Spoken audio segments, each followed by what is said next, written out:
లోపల మాట్లాడుతున్నాను. ఇది కొంతమంది ఈ లైవ్లో ఉన్నవారు ఎన్నిసార్లు చెప్పినా కొంతమందికి అభిప్రాయంతో అభిమానంతో కాంటెక్స్ట్ మిస్ చేస్తారు, తలతోకలేక కట్ చేస్తారు. ఉదాహరణకి నాకు ఒక సేవకులు ఫోన్ చేసి, బ్రదర్ 63 lakhs రోజు ఖర్చు పెట్టారు ఆ టెంట్కి.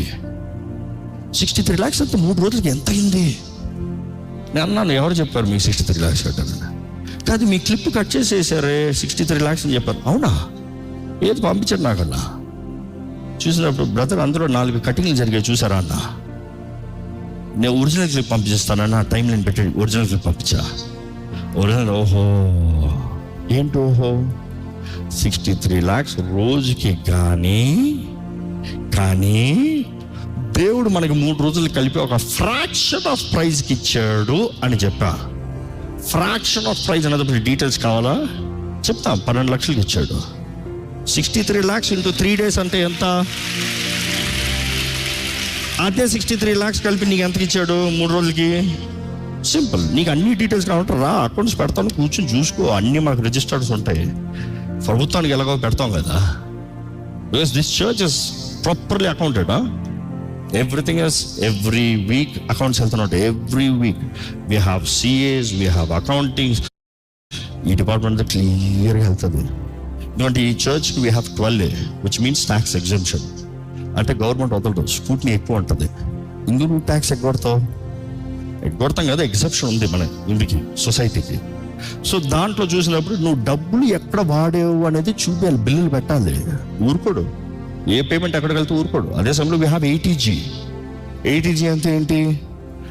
ట్యాక్స్ పేయర్ మీ ట్యాక్స్ ఇక్కడ కట్టిన ఆ ట్యాక్స్ అమౌంట్ చర్చ్కి డొనేట్ చేసినప్పుడు మీకు రిసీట్ ఇస్తే మీరు అక్కడ సబ్మిట్ చేసుకుంటే మీరు ఆ ట్యాక్స్ అక్కడ కట్టక్కర్లేదు, ఇక్కడ కట్టారు కాబట్టి. సో దిస్ అంటే గవర్నమెంట్ ఏంటి, నా ట్యాక్స్ నువ్వు తీసుకుంటున్నావు, ఎక్కడ వాడుతున్నావు అని అడుగుతాడు. So everything is accounted.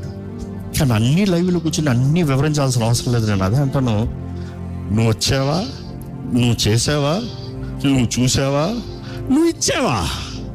మరి నువ్వెవడో అడుగుతాను, నేను దాంట్లో పోయి లెక్క చెప్పుకుంటానికి. సింపుల్. లెక్క చెప్పాల్సిన లెక్క చెప్తాము, చేయాల్సిన పని నమ్మకంగా చేస్తాం. అయినా లోకం మనుషుడికి కాదండి, ఆయన ఉన్నాడు. ఇచ్చేది ఆయనే, హక్ చేసేది ఆయనే. So don't be. ఎందుకు ఈ మాట చెప్తున్నానంటే, గత వారం నాకు ఒక మెసేజ్ పెట్టారు పర్సనల్గా. అన్న, మీ వాక్యాల ద్వారా ఎంతో బలపరచబడుతున్నాను, దేవునికి ఎంతో దగ్గరకు వచ్చాను. కానీ ఈ మధ్య కొంచెం ఈ మాటలకి అపవాది తెలియకుండా నా మైండ్ని కలవరపరుస్తూ, ఇదంతా నిజమేనేమో, ఇదంతా ఇట్లేనేమో, ఏదో తేడా ఏమో, అందరిలాగేమో అని మైండ్లో తలంపులు వస్తున్నాయి. Can you give me clarity అని చెప్పిన. అపవాది ప్లాట్స్ భలే ఉంటాయి ఆ మైండ్కి. ఉదాహరణకి షూ విషయం కూడా చాలామంది చాలాసార్లు ఏడుస్తారు. ఎన్నిసార్లు ఎక్స్ప్లెనేషన్ ఇచ్చాను, అందుకని ప్రతి వారం ఆ ఎక్స్ప్లెనేషన్ ఇచ్చుకుంటా ఉండాలా? నా రెస్పాన్సిబిలిటీ కాదు. చెప్పాల్సింది చెప్పావు, నువ్వు వినకపోతే నువ్వు ఎప్పుడో కొత్తగా చూసినా ఫుల్ స్టడీ చేయి. అసలు నేను ఆ పాస్టర్ గారితో ఏమన్నానంటే, బ్రదర్ ఎవడన్నా ఒక సినిమాకి రివ్యూ పెట్టేవాడు సినిమా చూసి సినిమా రివ్యూ ఏంటి పెడతాడు. ఎవడో క్లిప్ను అప్లోడ్ చేశాడని క్లిప్ను చూసి రివ్యూ పెట్టాడు. అవునా కాదా? ఈరోజు చాలామంది క్లిప్లు చూసి, తల తోకలేని క్లిప్లు చూసి రివ్యూలు పెడతారంట.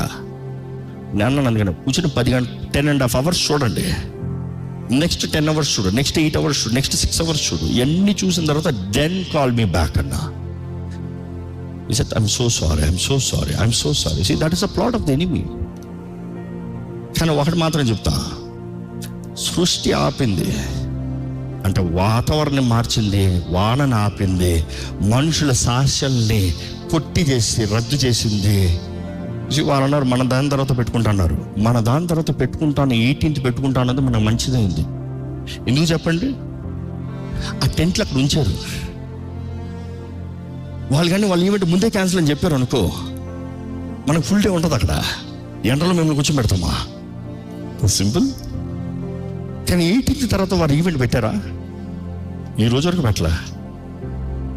అంటే వాట్ ఈస్ ద రీజన్? దేవుడు మన కొరకు సమస్తము పిలువబడిన వారికి, ఆయనను ప్రేమించు వారికి ఆయన సమస్తం సమకూర్చి జరిగిస్తాడు. మీకు అడగొచ్చు చాలా మంది, మీకు ఈ ధైర్యం ఎలాగొచ్చింది? What is your back support? I say simple, Holy Spirit. పరిశుద్ధాత్ముడు, దేవుడు. ఆయన దేవుడు, ఆయన నా స్నేహితుడు, ఆయన నాతో మాట్లాడతాడు, ఆయన నాకు తెలియజేస్తాడు, ఆయన నాకు కావాల్సిన వాకును అందిస్తాడు. He will make sure I get the word any means. ప్రవచనాల ద్వారా అవ్వచ్చు, దర్శనాల ద్వారా అవ్వచ్చు, వాక్యం ద్వారా అవ్వచ్చు, తలంపుల ద్వారా అవ్వచ్చు, అవసరమైతే బిడ్డ ద్వారా కూడా అవ్వచ్చు. I'm challenging you. దేవుడు మాట్లాడతాడు, నువ్వు వినగలిగితే. బట్ దెన్ నేను యాక్చువల్గా ఈరోజు చెప్పదలుచుకోలేదు. ఈ ఫ్లోలో ఈ పాయింట్స్లో కలిపి వచ్చింది. నేను నేరుగా కలిపి వర్షిప్ కాన్ఫరెన్స్ ఒకేసారి పెడదాం అనుకున్నాను. ఉంటుంది చూడు worship conference. Are you ready for it? ఆరాధికులంతా ఎట్లుంటారు? వాక్యంలో ఉన్నట్టు చూపిస్తా. If anybody can challenge me on it. I'm serious. తెస్తా, హీబ్రూలో ఉండే స్క్రిప్చర్లు తెస్తాను, అన్నిటి ప్రతిసారి చూపిస్తాం. ఇప్పుడు చూపిస్తా. లోక పద్ధతుల్ని ఆలయంలోకి తీసుకురాకండి. లోక పద్ధతులు అన్నప్పుడు చాలాసార్లు మన ఒపీనియన్స్, ఇది అన్నాను కదా, అదన్న. వాక్యం ఏమంటుంది?